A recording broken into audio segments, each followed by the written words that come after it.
resposta exagerada do sistema imunológico após a exposição a uma série de agentes em indivíduos predispostos geneticamente. As alergias, na maioria das vezes, não pode ser curada, mas os tratamentos podem ajudar muito. É fundamental procurar um médico, pois até as mais simples, se não tratadas, podem ser fatais. As causas são variadas e identificá-las é fundamental. Ácaros, fungos, insetos, pelos de animais, pólen, alimentos e medicamentos. Nunca despreze os sintomas. Fique atento aos sinais. Alergia é assunto sério. Então, gente, a alergia é um assunto sério de verdade. A gente está agora com o Dr. Fábio Chigres Kushner, que é vice-presidente da Associação Brasileira de Alergia e Imunologia. E vou lhe falar uma coisa, seja muito bem-vindo ao Melhor da Tarde, principalmente nessa época do ano, que as pessoas estão reclamando muito de alergia, até mesmo porque eu tenho rinite que ataca a sinusite, sei como é. Com o uso das máscaras, a gente acaba também usando, às vezes, as máscaras erradas para quem é alérgico, né? É verdade. Bom, em primeiro lugar, boa tarde, Cátia. Obrigado pelo convite. Em nome da Associação Brasileira de Alergia e Imunologia. Bom, como já foi colocado no resumo, foi muito bem colocado, são pessoas predispostas a terem alergia, e a alergia tem um ano todo. E agora, especificamente em relação às máscaras, especialmente as máscaras de pano, elas muitas vezes não são adequadas, elas podem acumular poeira, soltar alguns pelinhos que incomodam e piorar a alergia de quem já está, né, sofrendo com ela, né? Agora, a alergia, ela pode ser hereditária também. A gente vê famílias alérgicas, mas não alérgico ao mesmo fator alergênico, mas a vários fatores. Isso é normal de se encontrar? Sim, uma das perguntas que a gente faz na anamnese, que é a história, né, clínica, é se existe história familiar, porque caracteristicamente é uma doença genética. Se eu tenho um dos pais alérgicos, por exemplo, a criança tem 50% de chance de ser alérgica, mas se os dois pais forem alérgicos, eu tenho 70% de chance de ser alérgico. Então, realmente as famílias são alérgicas, né?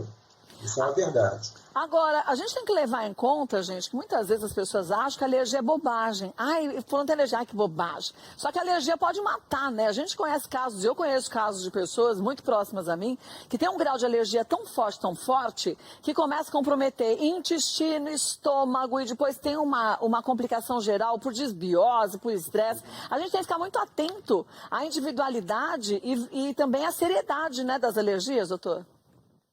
Não, sem dúvida, né? Quando a gente fala em alergia, a gente está falando de uma série de reações que tem, às vezes, mecanismos imunológicos diferentes, e muitas vezes se dá o diagnóstico errado de alergia. Mas algumas alergias, como que a gente chama anafilaxia, que podem estar relacionadas à alergia a alimentos, a medicamentos, realmente podem ter um desfecho fatal. Mas mesmo a asma, que foi citada, né, como uma doença respiratória muito frequente, quando não bem controlada, né, a gente teve um caso até recente, né, da nossa querida Fernanda Young, né, que levou ao óbito. Então, é uma coisa séria, mesmo quando não falam no óbito, prejudica muito a qualidade de vida, agora, da pessoa. A alergia, por exemplo, que é a intolerância a glúten, a lactose, isso pode trazer irritações no intestino, no estômago e levar a outras complicações também, né? Aí, como eu falei anteriormente, por exemplo, a intolerância ao glúten não é bem uma alergia. Né? Sim, mas então, as pessoas assim, falam, vezes... eu tenho alergia a glúten, alergia à lactose, na verdade você tem uma inflamação no corpo em função desses alimentos que não são bem digeridos, né? Você falou uma coisa muito importante, eu não tenho alergia à lactose, geralmente eu tenho alergia às proteínas dos alimentos. Então, por exemplo, quando eu tenho alergia ao leite, eu tenho alergia à proteína do leite. E se eu tomar um leite sem lactose, as proteínas vão estar lá e eu vou ter o mesmo problema.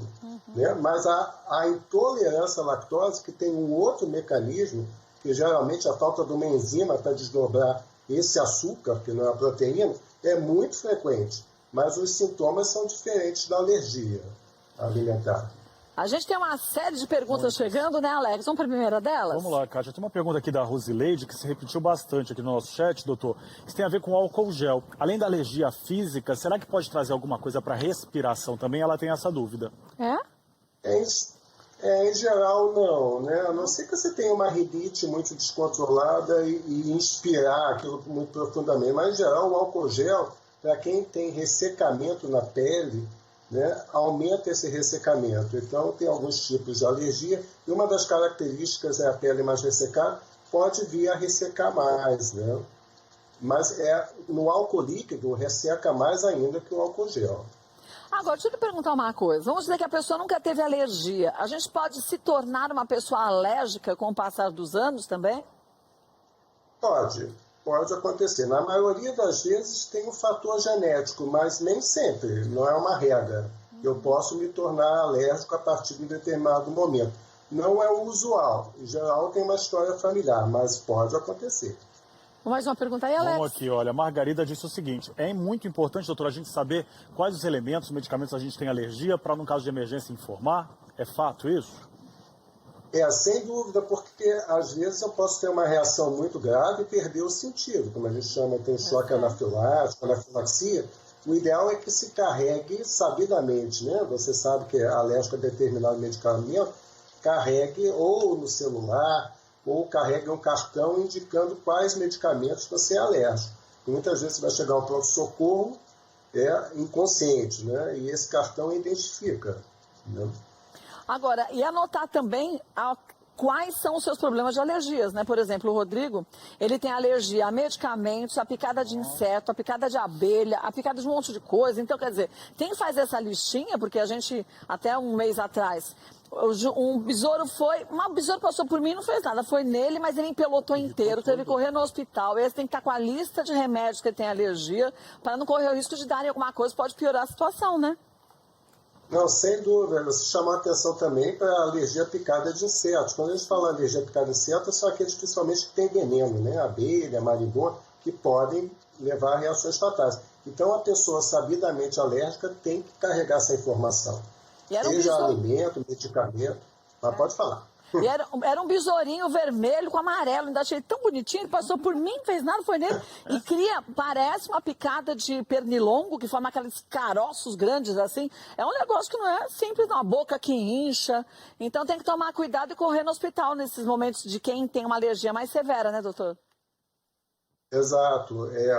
Como a gente fala na anafilaxia, é quando eu tenho assim, mais de um sistema do corpo envolvido. Então, em 90% das vezes, numa reação mais grave, eu tenho manchas pelo corpo, inchação da boca, dos olhos, mas eu também posso começar a ter dificuldade respiratória, obstrução das vias aéreas, que a gente chama edema de glote, dificuldade de respirar, e também eu posso desmaiar, perder a consciência. Então, quando eu começar a ter uma reação grave, eu tenho que ir para o hospital. Eu não vou aguardar para ver se vai melhorar, né? Não, né? Em Não casa. pode. Mesmo porque você nem consegue, né? Começa a inchar tanto a boca e o olho, você tem que correr para o hospital mesmo. Agora, por que tem tanta gente com alergia de pirona? O uso inadequado dos medicamentos, quer dizer, as pessoas se automedicando no dia a dia, isso pode fazer o corpo da gente ficar mais intolerante, chegar a uma alergia a medicamentos também, doutor Fábio? Sim, você já deu a resposta. Em geral, a gente tem a ideia de que a gente é alérgico a coisas incomuns, mas a gente é alérgico àquilo que se expõe mais. Então, quando eu tenho uma medicação que não é controlada, né, e eu uso com muita frequência, às vezes tem dor de cabeça semanalmente ou 2, 3 vezes, usa isso com muita frequência, chega um momento que o sistema imunológico estranha aquilo. A mesma coisa vale para alimentos e, por exemplo, na alergia respiratória, o grande vilão é o ácaro, que a gente dorme em cima dele diariamente. Então, não é uma coisa estranha que causa alergia. São as coisas mais comuns que acabam levando a uma reação exagerada, né, do sistema imunológico. Mais uma pergunta? A Márcia Possato, ela disse, achei até curioso, que ela me tornou muito alérgica ao látex. Eu nunca ouvi falar disso. É possível ter esse tipo de alergia? E qual o cuidado, doutor?